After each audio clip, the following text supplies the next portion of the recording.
Minister for Defense. Thank you very much. Questions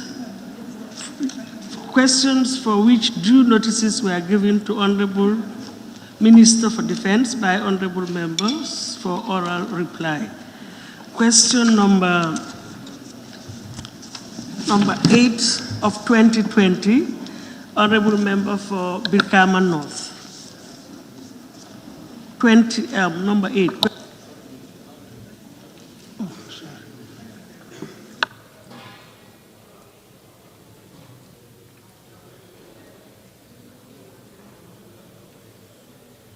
Thank you very much, Madam Speaker.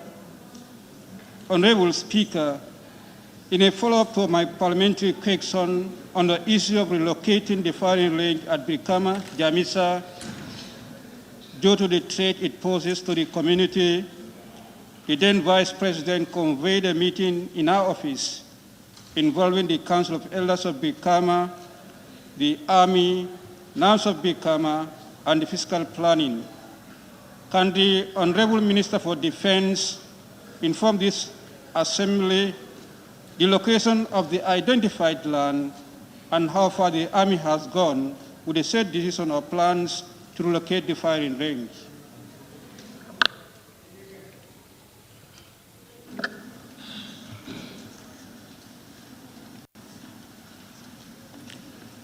Honorable Speaker, I wish to inform this august Assembly that the services of experts from the British Army were engaged, and they have done some feasibility studies in some areas within the countryside for possible relocation of the range.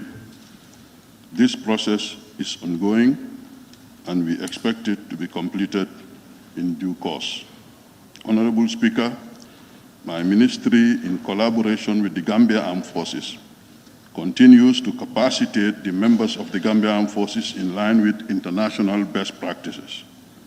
Key among the priority area is to meet the growing demand for health care delivery to the members of the armed forces, their families, and by extension, the general public.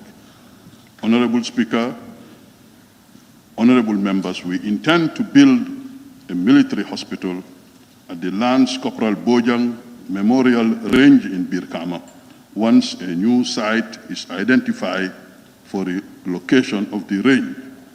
We have no intention to relinquish this property, but to protect it for the use by the Gambia Armed Forces Medical Services.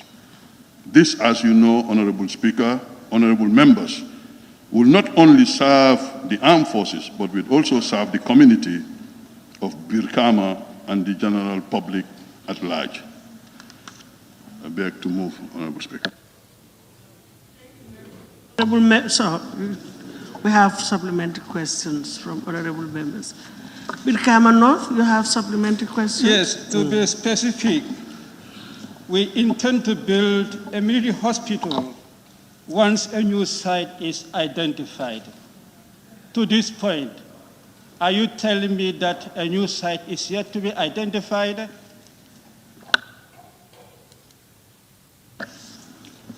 Honorable Member, as I just alluded to a minute ago, the team is working on. They have got several sites, and now we're coming to decisions on where to select. So please bear with us, and as soon as it's done, we will inform you accordingly. You can have another one, an additional supplementary. And again, to be precise, is it that a site has not yet been identified? If not, how soon do you expect the site to be identified? Thank you, Honorable. As I said, there are several locations that are in mind and on site. Keeping in view of the importance of where that range is to be located, several options were forwarded to my ministry, and we are going to make a decision, and very soon, Honorable Member, we'll get back to you on that. And we promise it wouldn't be long, we'll get back some information to you. Thank you very much. Woolly East. Thank you, Honorable Speaker. Honorable Speaker, my question is whether there is a buffer between the perimeter fence of the range and the residents nearby. Because there is no buffer, the possibility of accidents occurring is there. Is there any buffer, or is there any plan to create a buffer between the residents and the fence itself? Thank you. Thank you, Honorable Member. The location of that range we used when we were in 1984 at Yundum, we realized that that location needed some demarcation. And we have identified what they call the limit of exploitation in the armed forces, the LOEs, where we know the range of a particular bullet when you fire going to Kasakunda or some of the neighboring villages. We have now got the British experts to give us all the information we needed because of their experience in ranges and their locations with respect of the velocity of ammunition being fired at that particular range. That's why in those days, when you miss your target, you will be jokingly said that, oh, your round has gone to Kasakunda. But we now realize the seriousness, and we're working on it very closely. We know where the bullets go to, and when we get to do the firing, we have put in a mechanism for the troops to go in the area to sensitize the villages in the area, and the farmers indicate to them whether there is a firing live exercise or there are internal security training going on. So yes, we have identified the perimeter, and now the report is already there, and we will make sure that people stay away and not be hurt. Honorable Minister, you have 2 minutes to respond to the questions. Honorable Member for Combo East, 1 minute. Thank you, Honorable Speaker. As the response indicated by the Honorable Minister, is there any specific time frame for the feasibility studies? Thank you. I will get back as soon as possible with the experts, and I'll provide that information as soon as possible. Honorable Member for Busumbala.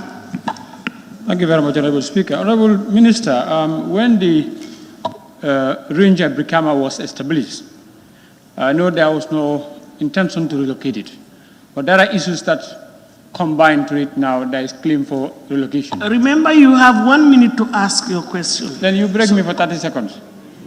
And are you putting into consideration of the issues that prompted for the relocation of range from Brikama to another place to avoid another relocation of range of anywhere you want to put it right now? The issues, are you putting them into consideration?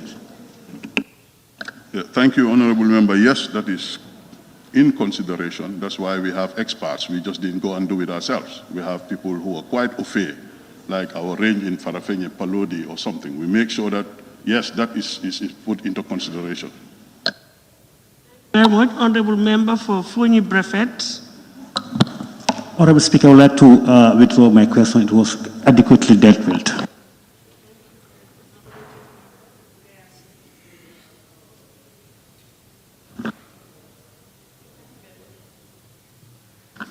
Thank you very much, Ma.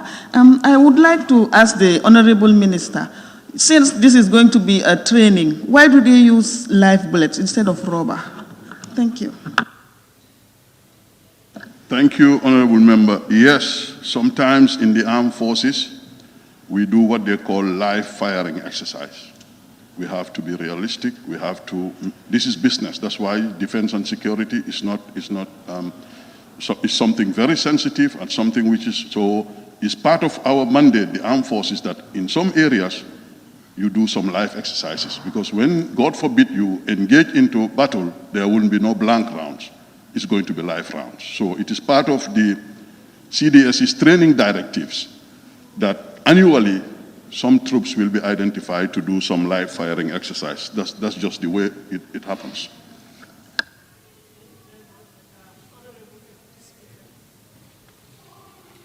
Sorry, Deputy Speaker. Yeah, my mic. Thank you very much, Madam Speaker, for giving me the floor. Madam Speaker, the Minister said feasibility study is going on. Which of the areas in the Gambia that this feasibility study captured? Honorable, when I took over as a Minister of Defense, I found that the British Army was engaged, and they have done some exercises with the Gambia Armed Forces, and they have identified several areas in different regions.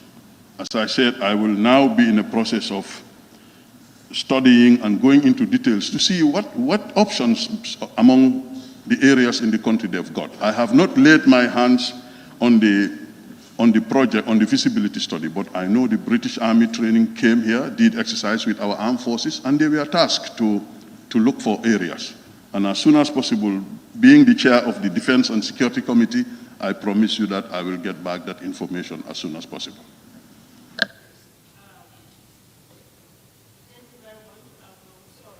Sorry, Honorable, we've exhausted our 7 questions, supplementary questions for this particular question. But the Honorable Minister has additional questions. Maybe you may wish, if they are linked somehow. Question number 141 of 2020, that's the June session, by an Honorable Member for Jimara.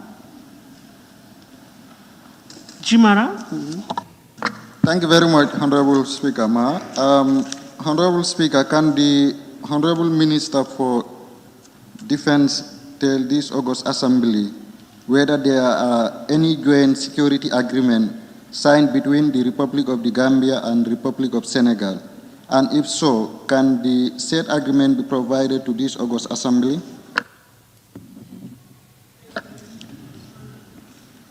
Honorable Speaker, honorable members of the National Assembly, before delving into the subject matter, please allow me to thank you for inviting me to answer questions to members of this august body.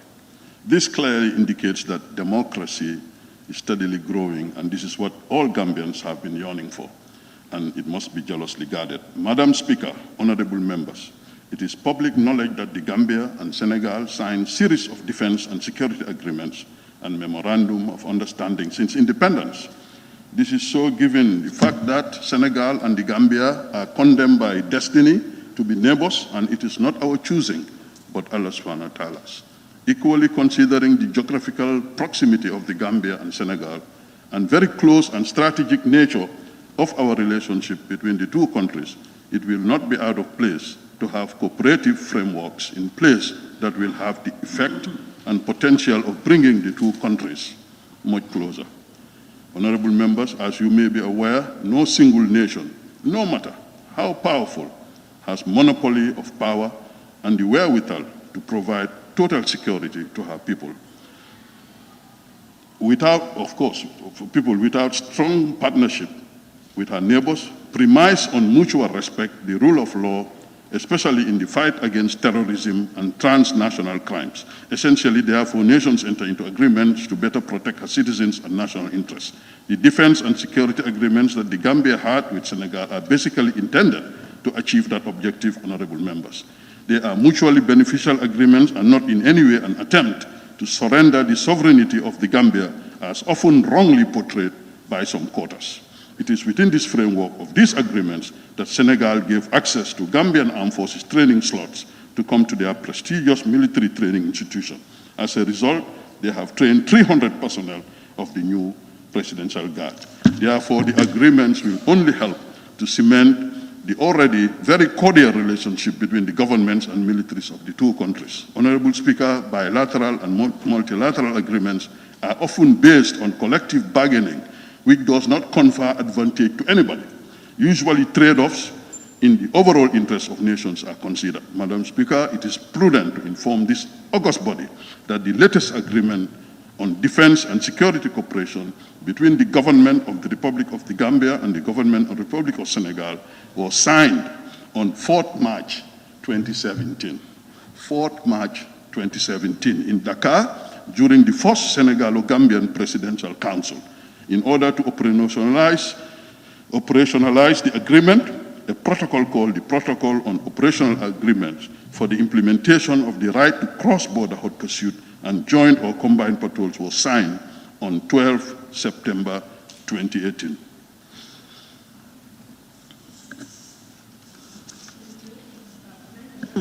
I'm sure.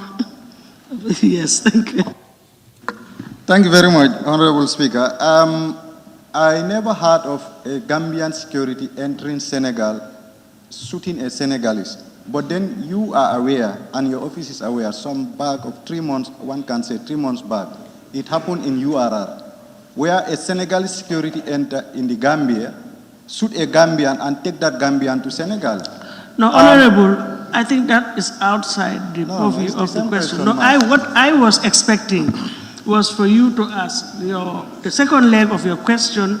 If so, can the said agreement be provided to the Assembly? It's that one. No, I'm coming to that question. I have 2 questions. Well, but the issue of shooting is not part of this. But you asked for a security. This is the reason why I asked for this question. Well, you should have been specific. You should have been very specific then, and you would have answered it. But apparently, that's not it. Honorable Minister, how soon will we get the agreement, please? Honorable Member, I think that can happen. My team is here. We will provide it momentarily. I think before the end of the day you can have it. Is that right? Yeah. So by the end of the day, inshallah. Thank you very much. Sorry, yes, Serakunda, yes, because I could not get all to the proof. Honorable Speaker, according to the Honorable Minister, there is an agreement signed on the 4th of March, 2017, and a protocol on the 12th September, 2018. Have those instruments been ratified? And if not, would the Minister tell this Assembly whether it is being enforced? Thank you, Honorable Member. When we left Dakar in the second Senegalo-Gambian Presidential Commission, it was agreement that the technicians will come together and work out the modalities before it comes here. That's when the COVID-19 hit. Excellency, is not yet ratified. The technicians have not even come together to agree on a modus operandi. Yes, thank you. Opa Fuladu. Thank you, Madam Speaker. Section 79, 1A of the Constitution says that the President shall be responsible for the conduct of relations with other states and international organizations. But Section 2 went further to say the Gambia shall not, Section 2A, the Gambia shall not enter into any engagement with any other country which causes it to lose its sovereignty without the matter first being put to a referendum and passed by a majority or may be prescribed to an act of National Assembly. Section B says that the Gambia shall not become a member of any international organization unless the National Assembly is satisfied that it's in the interest of the Gambia and the membership does not regulate our sovereignty, its sovereignty. The Minister is informing us that, and according to him in a press brief, that number one... I also have to be fair to everybody. You could have just referred to the relevant section and then go ahead with your question. But the reading will take part of your 1 minute. I am within the 1 minute, and I'm still I'm timing myself. So basically, the Minister did mention in a press brief, after an insurgency, into our territory, that there is an agreement between the Gambia and Senegal. That's why Senegal is supposed to do it, was able to do that. But this particular agreement, is not ratified by the National Assembly, and therefore, there was no resolution of how to establish the process of these engagements. Can the Minister shed light on these issues? Sorry, Honorable Member. What is your question? I'm sorry, I didn't understand your question.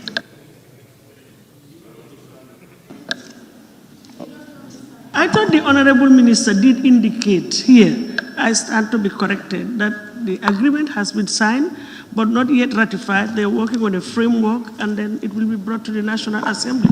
Yes, but is that correct or not? Yes. I thought that was the response given to the question I think, posed by the honorable member for Serekunda. Yes, I understand very well. That's why, in my follow-up question, I'm reminding the minister of the relevant provisions on the implementation of treaties or agreements, because according to him, it's because of this agreement that's why a certain practice was allowed. So I'm just asking, if this agreement is and it's not ratified by Parliament, then why was it allowed not to take place? Thank you, Honorable. What I've just said is there were a series of agreements since 1965, before all of us were here. We are now trying to put the house in order. There were lapses and issues, and we're trying to fix it. And this is not here fix it. We're not ready yet. We will get to the Defense and Select Committee on Defense and Security, and what we need to talk to you about is left to you to bring it to the plenary or not. There are certain things I cannot divulge here. Please. I know we have a very strong defense committee, so the team is working very hard. Yes, honorable nominated member, Yakumba. Thank you. Honorable Minister, since we are yet to have the agreement, I just want to ask, is there any provision in this agreement that allows the Senegalese forces to enter Gambia, arrest or take any action on Gambian citizens? Is there any provision, and can you please provide that provision? Is there anything in these agreements?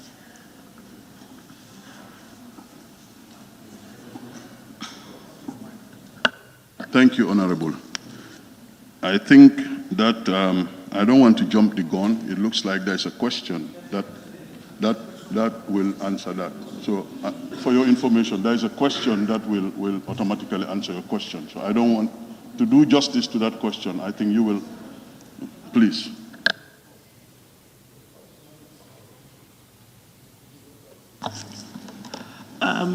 Woolly East, honorable member. But please be very careful with your, I can anticipate you. No, my questions are very short. Honorable Speaker, the Senegalese troops that are stationed at Buyang, are they under any pact that is signed between the Gambia and Senegal? Thank you. Honorable Member, as far as I know, that team is part of ECOMIC. ECOMIC was an agreement by presidents of West Africa and ECOWAS, and I don't do much with them other than to find out what they're doing and to pay my compliments to them, because their constitutional mandates are different from the armed forces. But there's not part of agreement between Gambia-Senegal that dealt with when we needed ECOMIC to come here during the crisis. That is part of that. Maybe the Defense Select Committee, when we discuss that, can ask us to come to the plenary and explain. Thank you. We can take one additional supplementary question.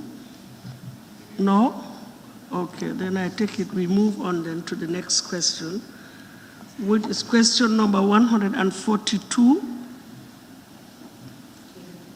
by the honorable member for Kiang East.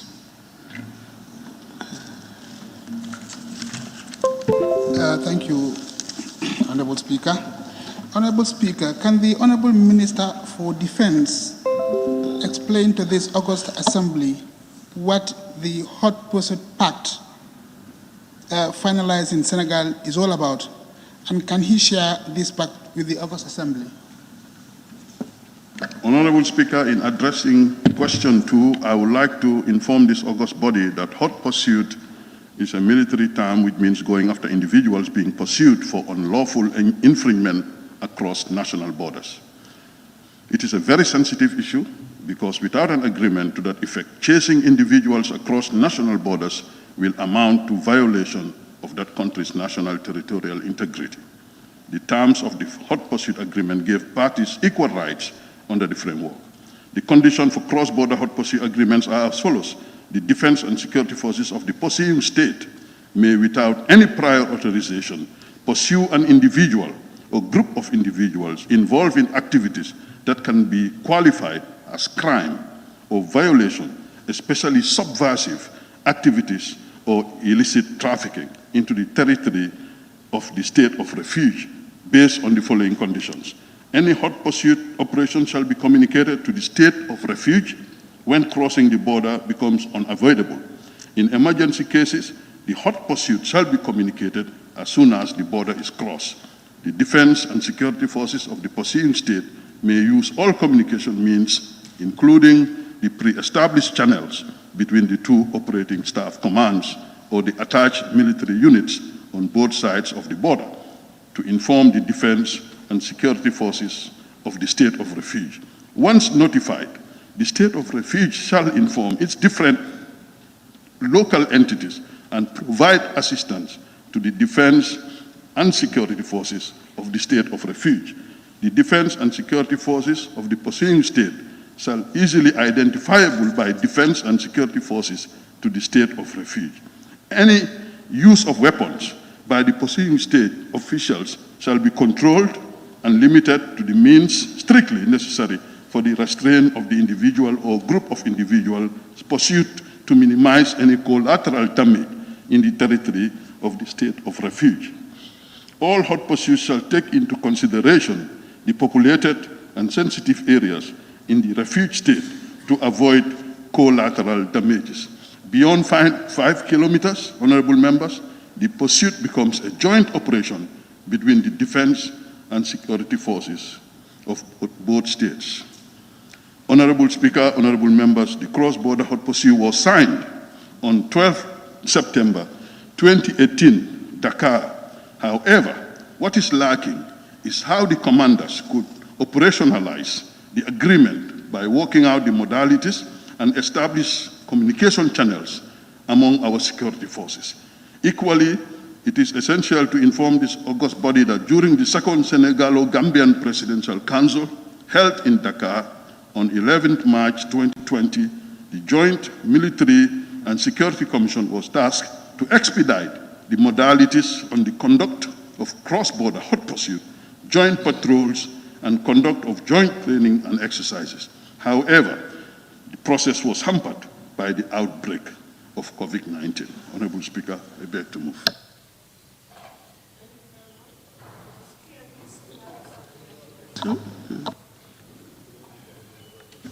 All right. Thank you, Honorable Speaker, again for the second supplementary question. Could the Honorable Minister, I'm asking this question because of the incident that happened in Garawal Kuta earlier this year. And I want the Honorable Minister to inform this August Assembly whether this hot pursuit involves the use of lethal force or the use of weapons, even though the alleged criminal poses no threat to the security forces. Thank you, Honorable. Of course, I was not there to determine whether they pose threat or not. I know that I went with my team all the way to the house of that gentleman at Garawal Kuta a few weeks ago, and we're finalizing our diplomatic engagements, and we will inform the Defense and Select Committee and this Assembly on the final findings. I went there with a team all the way to his house, took pictures, and did everything, and the reports are going to reveal what went wrong. And we've already engaged the Senegalese embassy. We've engaged the Chief of Defense Staff. He met with our Chief of Defense Staff at the border in Farafenye about 3 days ago. All this, we're trying to get things to take shape. So please bear with us. We'll get back to you on that.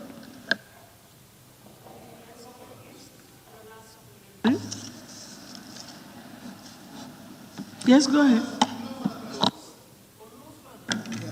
Thank you. Thank you, Madam Speaker. Honorable Minister, this hot pursuit pact is a marriage between two countries, Gambia and Senegal. What are the grounds for divorce? Thank you. Honorable Member, the ground for divorce. So you're still trying to show me that you are a runaway teacher. Can you please ask the question? I don't understand what you mean. Thank you. It's an agreement between Gambia and Senegal. What are the grounds for Gambia to pull out? Thank you. I think that answer will be, honorable member, beyond my terms of reference, and as a minister, I think that is, I don't have an answer for you. I'm sorry.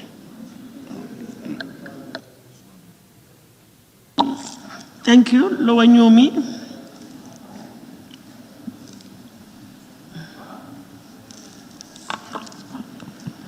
Thank you, Madam Speaker. The hot pursuit philosophy or pact, to the understanding of the laymen, the people, you have 1 minute to ask your question. It's not very satisfactory. This is why that man was asking for the grounds to divorce, because people are not satisfied with the attitude, the profession of the army. Thank you. Actually, Honorable Member, Honorable Minister, that was not a question. It was not a supplementary question. It was a statement that the Honorable Member was making. Unless you want to ask a supplementary question, otherwise we'll rule out that statement. Thank you. What have you done about it since? Because your visit to that place is very late, given the fact that it happened months and then you were just going there yesterday. Thank you, Honorable. If what you would call me going there yesterday, that's fine, but it wasn't yesterday. There were mechanisms that was applied. We have commissioners of different services in that part of URR. When something happened there, the first line of reaction and first line of knowing what's going on.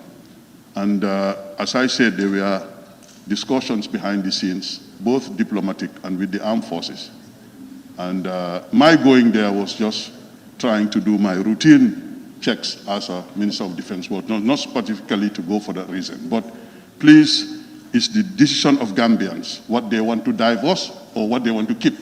It's not for me to say. Eventually, when it gets to that level, Gambians will decide what they want, Honorable Member.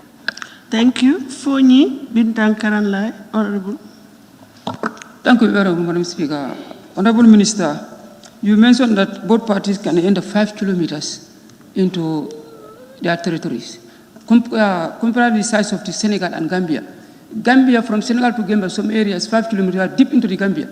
And from Gambia to Senegal, 5 kilometers is it's a minimal place. So, do you think this is compromising the sovereignty of the country? It is compromising the sovereignty. Are you asking for the Honorable Minister's opinion, or do you want clarification on? No, I want clarification. Good. Then you reframe your question, because you asked, do you think, or what do you think? Okay, is it not compromising our sovereignty?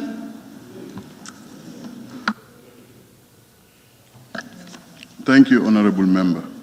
This is why you've just been informed that commanders on the ground will come together and a joint decision is made. What is the interest of Gambia will be protected and will be made when that time comes. So I don't want to preempt. I mean, the agreements are on, but the commanders have to come and agree or to disagree. So 5 kilometers, give or take, they have to sit and talk about it. This is Thank you, Honorable Member for Serekunda. Honorable Speaker, the Honorable Minister has mentioned an agreement of 12 September 2018. Would we then conclude that this instrument governing hot pursuit has actually not been ratified and is yet to be enforced legally? Honorable Member, that agreement was signed at the level of the government, and then it is subject to the commanders coming on the ground to work out the way to be carried out. Ways we've not come to that stage, then COVID-19 hit. So it's not yet in place. As I said, there were previous agreements since the 1965 that had our joint forces to operate. But on this agreement, the first one was signed on 4th of March 2017 by this new government, and now signed again 2018. And they have asked us to ask the colonels, civilians, we're retired, we're not going to be involved in that. but the commanders will come on the ground to work out what to accept and what not to accept. And of course, this committee on the Select Committee on Defense and Security will be very integral to that. But we've not agreed on the details here. We've not agreed. So anything that happened must have been some faux pas, and the government has engaged the relevant authorities to look for avenues of redress and to avoid a recurrence until we agree, Gambia agree that yes, we agree on this, they agree, then we'll do it together. And of course, we will come back here to inform you accordingly. Thank you. Honorable Member for Busumbala, supplementary, 1 minute. Thank you very much, Honorable Speaker.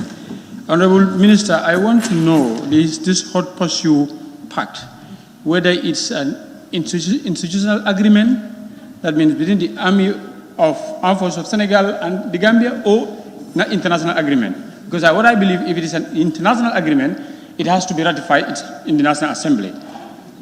It has to come to the National Assembly for ratification. Then as the case is, Madam Speaker, as the case is now, yes, I didn't finish. You have asked a question, a no, supplementary I didn't question. finish. No? Honorable, let's be fair. You have asked a question. Let him answer the question. No, my question is pregnant. It has 2 babies inside. So. No, you cannot ask a question to a supplementary. No, let the pregnant woman deliver. My ruling is let the Honorable Minister answer your question, please. Let me, no, it's part of a question. It's not finished. Can I complete the question, Madam Speaker? Okay, let me withdraw that. Let me withdraw that one. I withdraw the first one. Madam Speaker,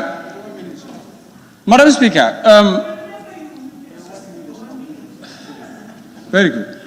Honorable Minister, based on the cry of the Gambian people expressing their unsatisfiedness of the intrusion of Senegalese forces into the country, would it be possible for your ministry and the government to go back and revise the agreement to avoid the continuation of the Senegalese entering into the country as they are doing? Thank you. Due respect, that's a completely new question. I mean, really, look at the question again. The question talks about hot pursuit. And the Honorable Minister has given, some answers to it. And there has been as well supplementary questions to it. So really, I will rule that. Come again with a new substantive question, yes. Thank you very much for the opportunity, Madam Speaker. Honorable Minister. With all due respect, I cannot give you a third chance. You say, let me come again. Well, no, we can move. Honorable Minority Leader, please. Thank you. Thank you, Honorable Minister. Honorable Minister, I have listening to your answers. Coming from the member for Jarames, when he asked if Gambia want to disassociate themselves with this agreement, but you are unable to give us answer, and you are telling us the agreements are signed. And then I believe before you sign an agreement, you must peruse through all the articles in the agreement. You know what is in the agreement, then you come and append your signature before signing.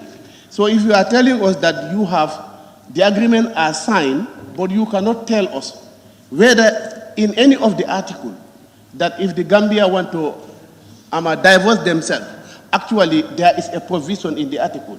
I think you should, you being the Minister of Defense, I don't know whether it was during your time, but you could have perused through all this, all this agreement, then come to assembly so that at least you can give us the relevant information. Thank you. Honorable Member, I told you that this agreement, signing of this agreement started on the 4th of March 2017. I was then Consul General in Saudi Arabia. We are gathering all these instruments. What I can tell you is what your laws and our laws have said. We have to come here when the need arises for ratification. There's nothing stopping a government and the leadership of signing. But what now should be when you sign, then you come for ratification. But we have not got to a stage of doing that right now. Even the commanders have not agreed.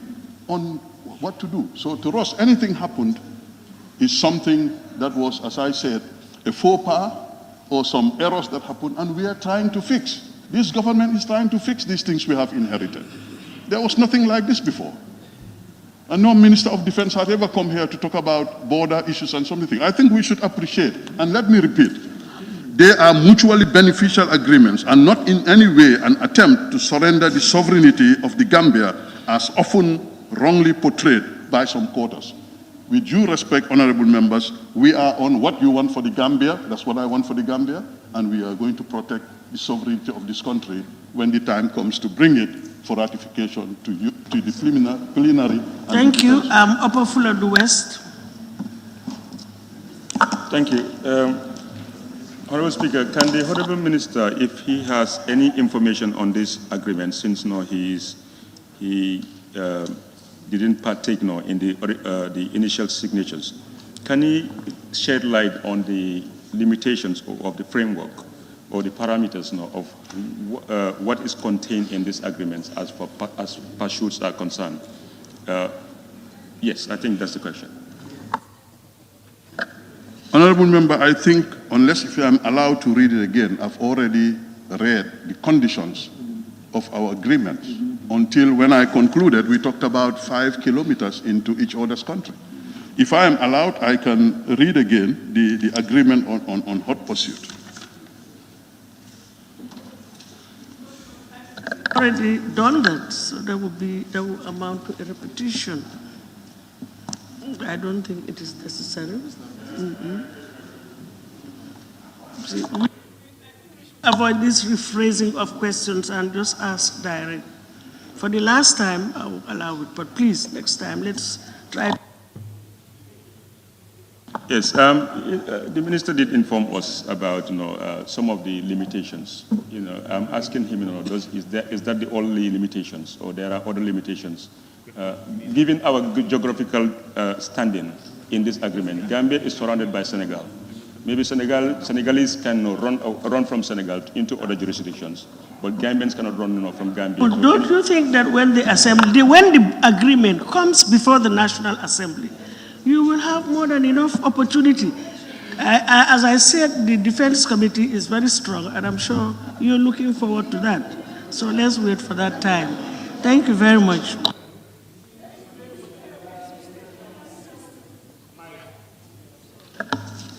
In fact, we've taken, in view of the duplication of questions, we've taken more than 7, so we will now have to proceed, move forward.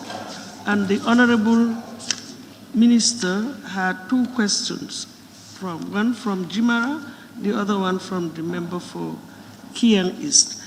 And that brings to an end the number of his questions for today. Thank you very much, Honorable Minister for Defense, for those answers provided to this August Assembly. Clerk, can we now proceed with the Attorney General? You are now released. Thank you very much. Thank you.